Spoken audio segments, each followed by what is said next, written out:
বিবর্তনবাদ কি সত্য?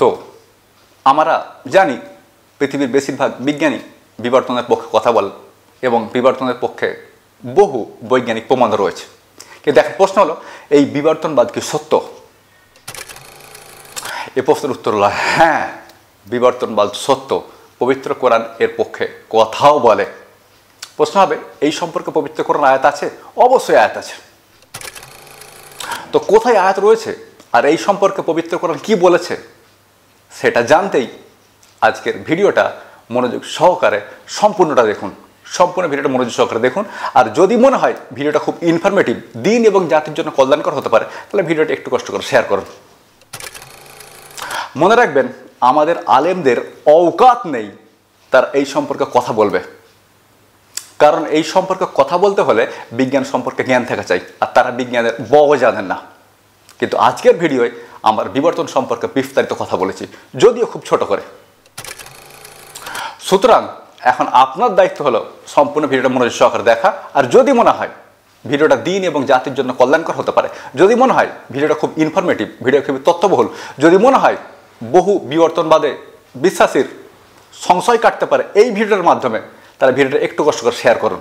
যদি মনে হয় যে বর্তমান দিনে এই ধরনের ভিডিও খুবই প্রাসঙ্গিক, তাহলে ভিডিওটা একটু কষ্ট করে শেয়ার করুন। আর তার সঙ্গে সঙ্গে সম্পূর্ণ ভিডিওটা দেখার পর আপনার কি মনে হলো, আপনি কি মনে করলেন, আপনি কি ভাবলেন, সেটা আমাকে কমেন্ট করে জানাতে পারেন। আসসালামু আলাইকুম। আমাদের একজন ভাই খুবই সুন্দর মতো একটা প্রশ্ন পাঠিয়েছেন। ভাই বলেছেন যে মানব বিবর্তন কি সত্য নাকি মিথ্যা, এই সম্পর্কে ভিডিও চাই। তারপর তিনি এও বলেছেন যে আমি এ বিষয়ে সংশয়ে রয়েছি। ভাই সত্যি কথা হলো এটা, এ বিষয়ে আমিও সংশয়ে ছিলাম জীবনের কোন একটা সময়, কিন্তু আজকে আমি সংশয় নেই, আলহামদুলিল্লাহ। ইনশাআল্লাহ আজকের পর আপনিও সংশয় থাকবেন না। তবে আজকে আমরা বিবর্তন সম্পর্কে কথা বলবো। আমরা অন্য পর্বে মানব বিবর্তন সম্পর্কে কথা বলবো। আজকে শুধু আমরা বিবর্তন সম্পর্কে কথা বলবো। যদি বিবর্তন সম্পর্কে খুব ছোট করে বলতে যাই, তাহলে বিষয়টা এরকম যে জীবন পানিতে সৃষ্টি হয় এবং সেখানে জীবনের বিকাশ হতে থাকে, জীবন বিবর্তিত হতে থাকে।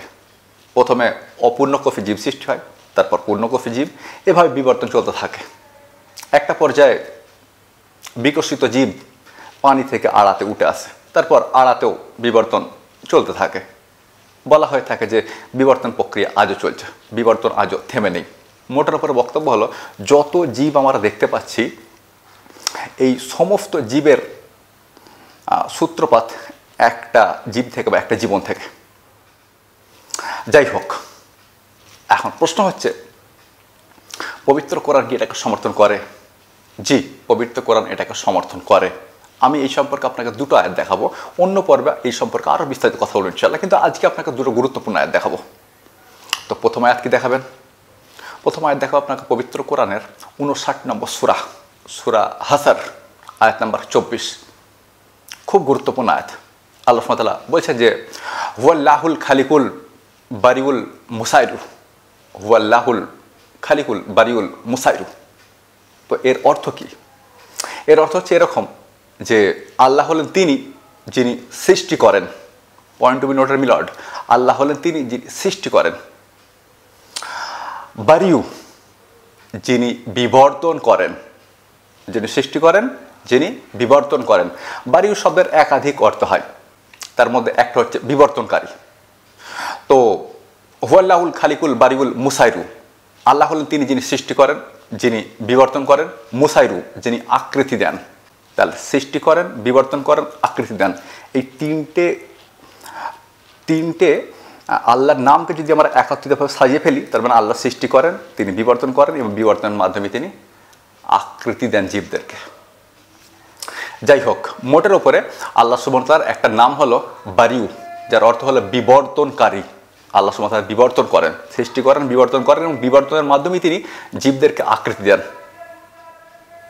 এই লোকটাকে আমার এত রাগ ধরে, আমি 6 তলায় রয়েছি, আলহামদুলিল্লাহ আমি 6 তলায় বসবাস করি, নিচে থেকে গায়ের জোরে চিল্লাচ্ছে, অমুক আছে তমুক আছে, হ্যান আছে ত্যান আছে করে। যাই হোক, দোষটা অবশ্য আমারই। আমি ঘুম থেকে উঠেছিলাম তখন 6টা বাজে, আর ভিডিও বানাচ্ছি এখন প্রায় 9টা বাজে। তো আমার উচিত ছিল 6:30 7টার দিকে ভিডিওটা বানিয়ে নেওয়া, কিন্তু সমস্যা হলো বিদ্যুৎ ছিল না, এই জন্য ভিডিওটা বানাতে এত লেট হচ্ছে, আর এই লোকটা নিচে এসে চিল্লাচ্ছে।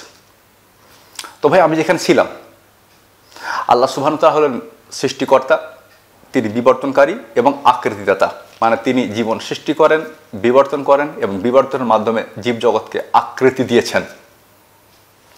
আর একটা গুরুত্বপূর্ণ আয়াত হলো পবিত্র কোরআনের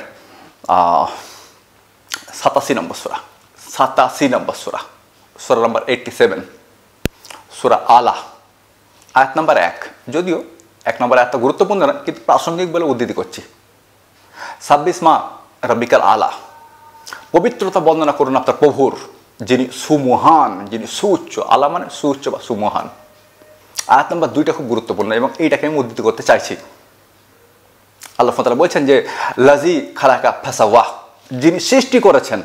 ফাসাওয়াহ, ফাসাওয়াহ একাধিক অর্থ হয়, সুবিন্যস্তকারী, ভারসাম্য সৃষ্টিকারী, সমতা সৃষ্টিকারী, পরিবর্তনকারী, বিভাজনকারী, বিবর্তনকারী। লাজি খালাকা ফাসাওয়াহ, যিনি সৃষ্টি করেছেন এবং বিবর্তন ঘটিয়েছেন, যিনি সৃষ্টি করেছেন এবং বিবর্তন ঘটিয়েছেন। পবিত্রতা বর্ণনা করুন প্রভুর, পবিত্রতা বর্ণনা করুন আপনার প্রভুর, যিনি সুমহান, সুউচ্চ, যিনি সৃষ্টি করেছেন এবং বিবর্তন ঘটিয়েছেন, যিনি জীবন সৃষ্টি করেছেন এবং বিবর্তন ঘটিয়েছেন। মোটের ওপরে বক্তব্য হলো বিবর্তন সত্য, 100% সত্য। পবিত্র কোরআন তাকে পূর্ণ সমর্থন করে। আপনাকে আর একটা গুরুত্বপূর্ণ তথ্য দিয়ে যাই। আমরা জানি বিবর্তনবাদের জনক হলো ডারউইন। এই তথ্যটা মিথ্যা। ডারউইনের প্রায় 1000 বছর আগে বিবর্তন সম্পর্কে প্রথম কথা বলেছিলেন বিজ্ঞানী আল-জাহিজ। যেহেতু তিনি মুসলিম, সেহেতু ইতিহাস থেকে তার নামটা মুছে দেওয়া হয়েছে। চাইলে গুগলে গিয়ে আবার সার্চ করে নিতে পারেন বিজ্ঞানী আল-জাহিজ, তিনি বিবর্তনবাদের জনক। আর বিবর্তনবাদ সত্য, পবিত্র কোরআন তা সমর্থন করে। শুধু সমর্থনই করে না, বরং যখন বিবর্তনবাদ সম্পর্কে পৃথিবীতে কেউ কথা বলেনি, তখন পবিত্র কোরআন বিবর্তনবাদ সম্পর্কে কথা বলে রেখেছিল। এটা এজন্য কারণ যিনি বিবর্তন ঘটিয়েছেন তিনি পবিত্র কোরআন নাজিল করেছেন। যাই হোক ভাই, আজকে আমার কাছে সময় খুব কম, এই জন্য খুব ছোট করে আপনার প্রশ্নের উত্তরটা দিয়ে দিলাম, যাতে আপনি সংশয় মুক্ত হতে পারেন। আমরা পরবর্তী পর্বগুলোতে এই সম্পর্কে আরও বিস্তারিত কথা বলবো ইনশাল্লাহ, প্রত্যেকটা বিষয় সম্পর্কে কথা বলবো ইনশাল্লাহ, এবং আপনি দেখে অবাক হয়ে যাবেন। যাই হোক, যদি মনে হয় এই ভিডিওটা বেশ ইনফরমেটিভ, দিন এবং জাতির জন্য কল্যাণকর, যদি মনে হয় যে বর্তমান পৃথিবীতে এই ভিডিওটা খুব প্রাসঙ্গিক, যদি মনে হয় যে এই ভিডিওর মাধ্যমে বহু মানুষ সংশয়মুক্ত হতে পারে, বিশেষ করে যারা বিবর্তনে বিশ্বাস করে, তাহলে একটু কষ্ট করে ভিডিওটা শেয়ার করুন। এই ছোট মতো আবেদন এবং অনুরোধ রেখে বক্তব্য শেষ করছি।